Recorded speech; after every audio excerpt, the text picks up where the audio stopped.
नमस्कार, अपना बिहार में आपका स्वागत। मैं राहुल ओझा आपके साथ। इस वक्त की बड़ी खबर झारखंड के हजारीबाग से, जहां गोरहर थाना क्षेत्र में भीषण बस हादसा हुआ है। कोलकाता से पटना जा रही बस हादसे की शिकार हुई है। इस हादसे में 5 यात्री की मौत हो गई है, जबकि 12 से अधिक यात्री घायल हैं। बस में करीब 50 यात्री सवार थे। हादसे के बाद राहत और बचाव कार्य जारी है। पुलिस और प्रशासन की टीम मौके पर पहुंच चुकी है। हादसे में मृतक महिला गोपालगंज की रहने वाली बताई जा रही है।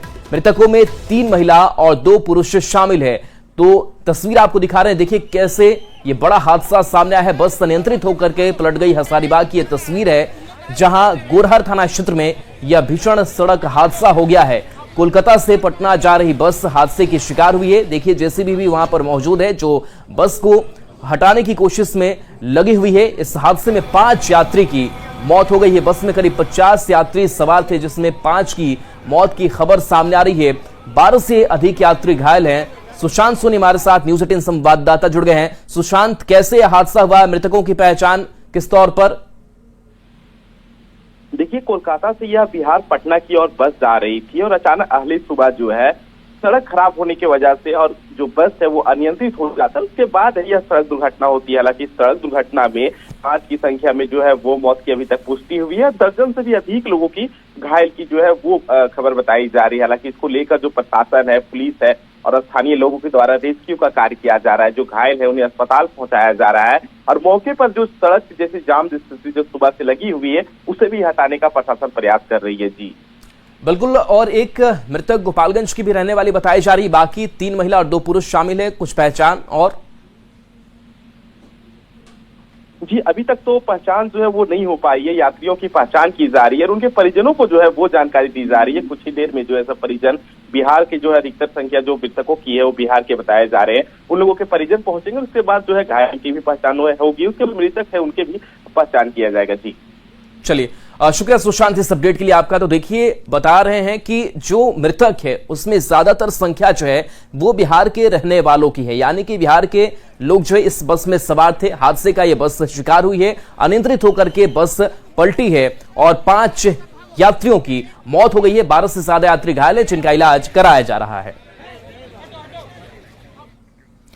बिहार सरकार ने कल 1,14,000 से अधिक नियोजित शिक्षकों को विशिष्ट शिक्षक के रूप में नियुक्ति पत्र सौंपा। सरकार ने इसके साथ ही शिक्षकों के ट्रांसफर पोस्टिंग पर भी अभी रोक लगा दी है। कल तक सरकार के फैसले से खुश शिक्षकों में अब नाराजगी भी दिख रही है और शिक्षकों ने ऐच्छिक ट्रांसफर पोस्टिंग की मांग करते हुए सरकार से गुहार लगाई है। ऐसे में बड़ा सवाल है कि हर शिक्षक को मन की पोस्टिंग कैसे मिल सकती है।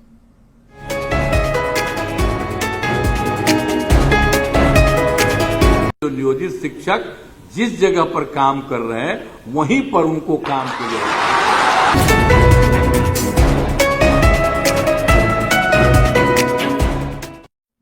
बिहार के शिक्षकों ने सीएम नीतीश कुमार से ट्रांसफर पोस्टिंग नीति लागू करने की गुहार लगाई है। शिक्षकों ने कहा है कि वे ऐच्छिक ट्रांसफर के इंतजार में हैं और उनकी ट्रांसफर पोस्टिंग आवंटित जिले में की जाए। ये मांग सक्षमता पास शिक्षकों के साथ ही बीपीएससी टीचर्स ने भी उठाई है। दरअसल कल सीएम नीतीश कुमार ने नियोजित शिक्षकों को विशिष्ट शिक्षक के तौर पर नियुक्ति पत्र सौंपा था। इस दौरान सीएम ने कहा था कि अभी शिक्षकों की ट्रांसफर नहीं होगी, जो शिक्षक जहां तैनात हैं वहीं पढ़ाएं। सीएम के फैसले के बाद शिक्षक 2 धड़े में बंटे दिख रहे हैं। शिक्षकों का एक वर्ग इस फैसले से खुश दिख रहा है, जबकि दूसरा धड़ा इससे नाराज है। इन शिक्षकों को सरकार की नीति से झटका लगा है। 2010 के बाद बहाल शिक्षक तबादला चाह रहे हैं और सरकार पर एक तरफा फैसला लेने का आरोप लगाया है। बता दें कि 4 लाख में से करीब 2 लाख टीचर तबादला चाह रहे हैं और अगर सरकार की ओर से ऐसा फैसला नहीं होता है तो नौकरी भी छोड़ने की चेतावनी दी है। अब आपको सुनवाते हैं सीएम नीतीश कुमार का वो बयान, जिसने उन्होंने कहा था कि नियोजित शिक्षकों का जबरन ट्रांसफर नहीं होगा, जो शिक्षक जहां हैं वहीं रहकर काम करें। मैं आपको एक ही बात कह देता हूं कि नियोजित शिक्षक अपने नए पदस्थापन को लेकर परेशान हैं। इसीलिए हम लोगों ने निर्णय लिया है कि जो नियोजित शिक्षक जिस जगह पर काम कर रहे हैं वहीं पर उनको काम के लिए,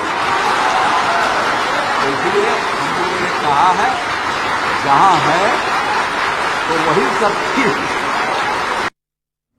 और रजनीश हमारे साथ न्यूज 18 संवाददाता जुड़ गए हैं। रजनीश, अभी शिक्षकों की ट्रांसफर नहीं होगी, जो शिक्षक जहां तैनात वहीं पढ़ाए, और इस बयान के बाद से, फैसले के बाद से जो नाराजगी है वो भी दिख रही है। हालांकि एक धड़ा इससे सहमति भी जता रहा है। अभी शिक्षकों का क्या स्टैंड है?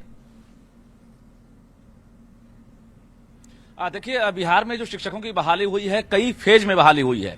जो नियोजित शिक्षक हैं उनकी नियोजन इकाई से बहाली होती रही है, कई फेज में बहाली हुई है, बता दें आपको। इसके साथ साथ बीपीएससी में TRE 1 और TRE 2 के दौरान जो शिक्षक बहाल हुए हैं वो शिक्षक हैं। तो कुल मिलाकर 5,77,000 बिहार में शिक्षक हैं। कल सीएम नीतीश कुमार ने 1,14,000 को नियुक्ति पत्र दिया है और विशिष्ट शिक्षक बन गए हैं। लेकिन कल जहां सीएम नीतीश कुमार के फैसले का स्वागत किया गया था, वहीं ट्रांसफर पॉलिसी जो एक तरह से स्थगित की गई है उसका विरोध शुरू हो गया है। क्योंकि बिहार में अधिकांश टीचर जो हैं, जो पंचायत में बहाल थे या अपने नियोजन इकाई में बहाल थे, वो नहीं चाहते थे कि उनका ट्रांसफर हो। अब शिक्षक यही कह रहे हैं कि जो नहीं चाहते हैं ट्रांसफर, उनको अपने जगह छोड़ दिया जाए, लेकिन जो ट्रांसफर चाहते हैं, जिसको लेकर पॉलिसी लाई गई थी, उस पॉलिसी को लागू किया जाए, स्थगित ना किया जाए। इसको लेकर चाहे महिला टीचर्स हों या पुरुष टीचर्स हों, ऐसे टीचर जो 6 फेज में खासकर बहाल हुए हैं, इसके साथ साथ बीपीएससी TRE 1, TRE 2 या 2010 के बाद जो बहाल शिक्षक हैं,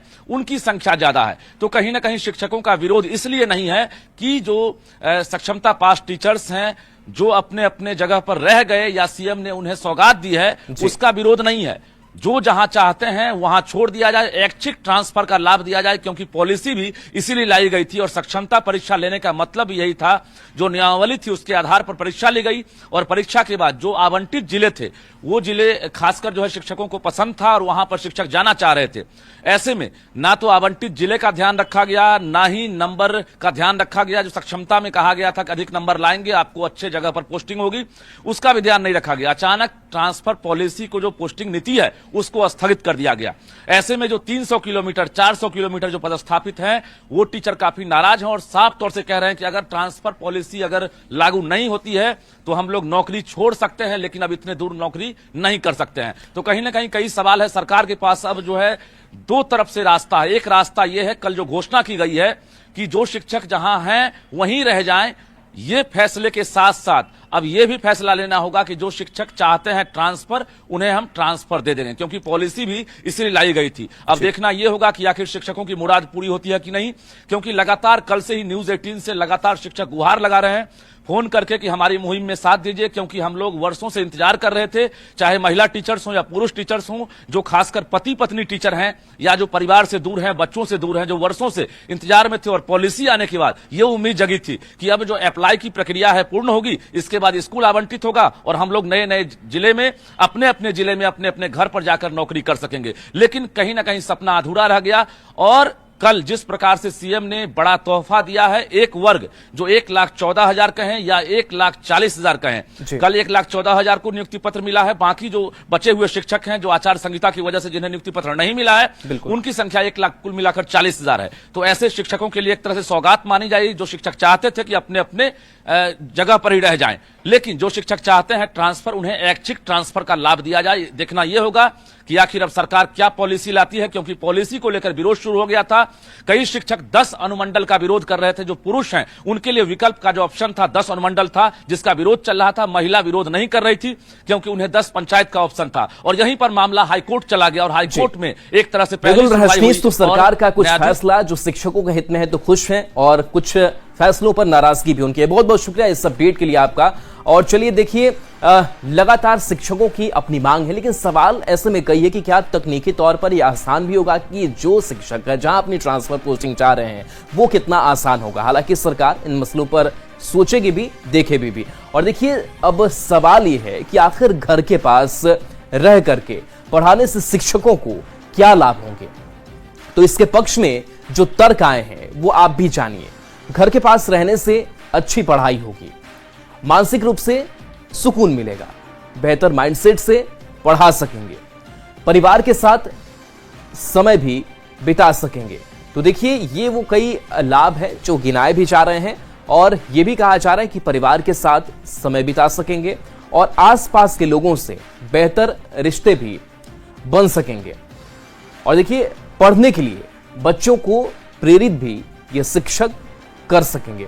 तो ये तर्क भी दिए जा रहे हैं कि इसके क्या फायदे हो सकते हैं और कैसे शिक्षक आसानी से पढ़ा सकते हैं। और देखिए, घर के पास रहकर शिक्षण का काम करने के पक्ष में जब तर्क है तो फिर इसके विपक्ष में भी तर्क आ रहे हैं। एक नजर डालते हैं उन तर्कों पर जो इसके विपक्ष में आए हैं। तो घर के पास रहने से स्कूल पर कम ध्यान देंगे, पढ़ाई पर परिवार का मुद्दा हावी हो सकता है, यह भी एक नेगेटिव पॉइंट जो है वो गिनाया जा रहा है।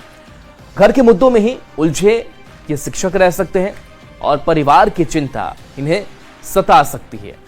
तो पारिवारिक क्या इस तरीके के एक बंधन में बन जाएंगे, ये भी सवाल है। और खराब माइंडसेट की वजह से एकाग्रता नहीं रहेगी। कहा यह भी जा रहा है कि सामाजिक रिश्ते काम में बाधा बन सकते हैं और ऐसे में उनकी जो पढ़ाई कराने का तरीका है वो भी बाधित हो सकता है। अब देखिए, इस मामले पर शिक्षक नेताओं के साथ दूसरे शिक्षकों की भी प्रतिक्रिया सामने आई है।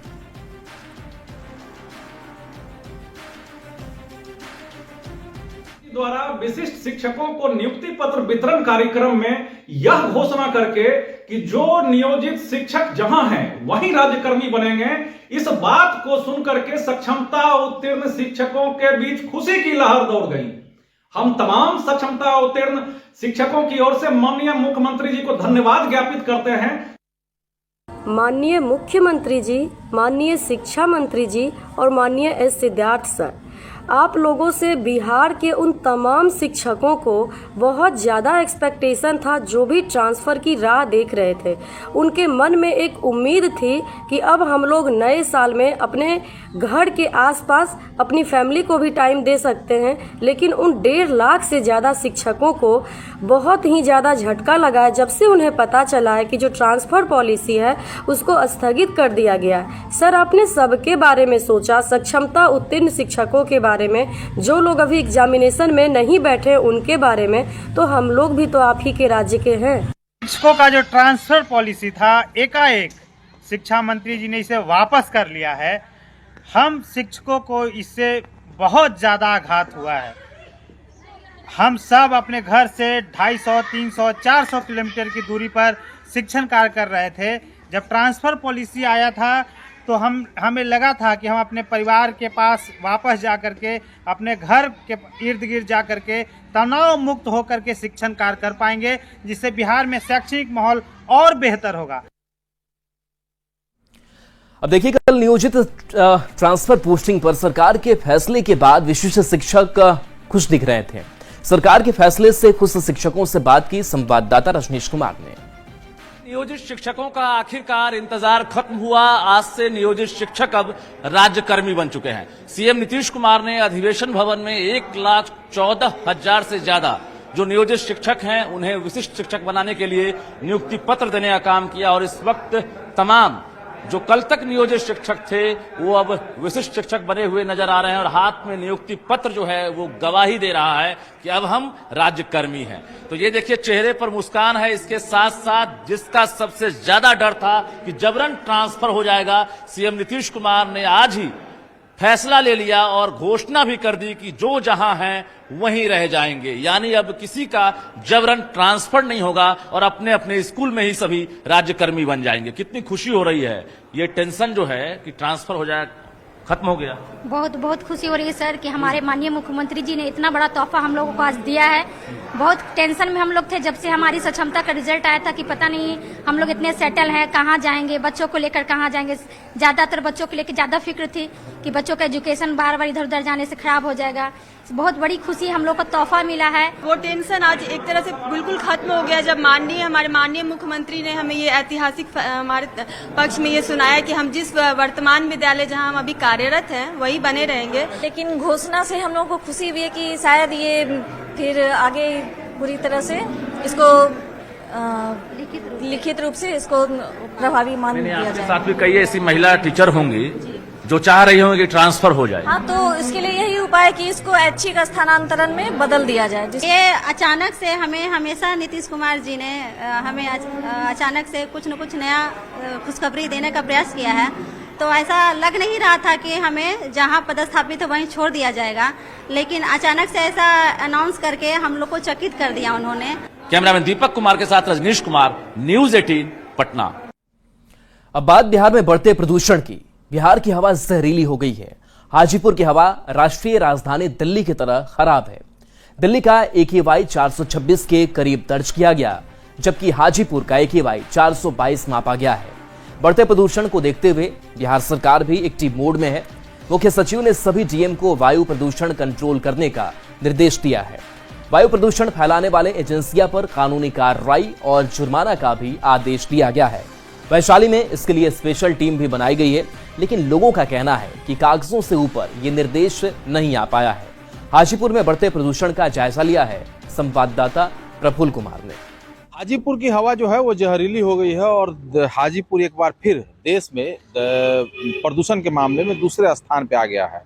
हालांकि पहले स्थान पे दिल्ली ही है और 426 AQI लेवल के साथ दिल्ली पहले स्थान पे है, जबकि 422 AQI लेवल जो जारी किया गया कल, उसके अनुसार हाजीपुर 422 के आंकड़े के साथ दूसरे स्थान पर देश का सबसे प्रदूषित शहर है। हालांकि इसको लेकर पिछले 10 दिन पहले डीएम ने एक टीम बनाई थी और मिशन मोड में काम करने का निर्देश दिया था और वायु प्रदूषण को लेकर नियंत्रण को लेकर हर तरह के उपाय करने के लिए सभी विभागों के साथ बैठकें की थी और अधिकारियों को निर्देश दिया था कि मिशन मोड में अधिकारी काम करेंगे और 15 दिन में इसका असर जो है वो देखने को मिलेगा। चूंकि पिछले मंगलवार को जो आंकड़े जारी हुए थे उसमें हाजीपुर देश का नंबर 1 प्रदूषित शहर था और इसका AQI लेवल जो था वो 433 के आसपास था। और कल जो ये जारी हुआ है, ताज़ा जो आंकड़ा जारी हुआ है, उसके अनुसार 422 जो है AQI लेवल जो है वो हाजीपुर का पहुंच गया। हम लोग देखे न्यूज़ में तो पता चला, ऐसे यहाँ का स्थिति है बदतर। सड़क किनारे देखेंगे तो धूल धक्कड़ इतना रहता है कि बता नहीं सकते। प्रशासन ने कहा था कि सब पर कार्रवाई प्रशासन करवाई, लेकिन अभी तक तो कोई हमको दिखता नहीं है। एज इट इज, सब जगह एज इट इज है। अभी खुले में आपका देखे, अभी जस्ट आपने देखा कि खुले में ट्रैक्टर जा रहा है पूरा बालू लोड किए हुए, पूरा बालू गिराते हुए, तो वो सब तो वायु में ही फैलते हैं। इससे बहुत ज़्यादा दिक्कत है। साफ सफाई भी उस हिसाब से नहीं है, कचरा जहाँ तहाँ देखिए रोडों पे फैला हुआ है, तो प्रदूषण लगातार बढ़ ही रहा है।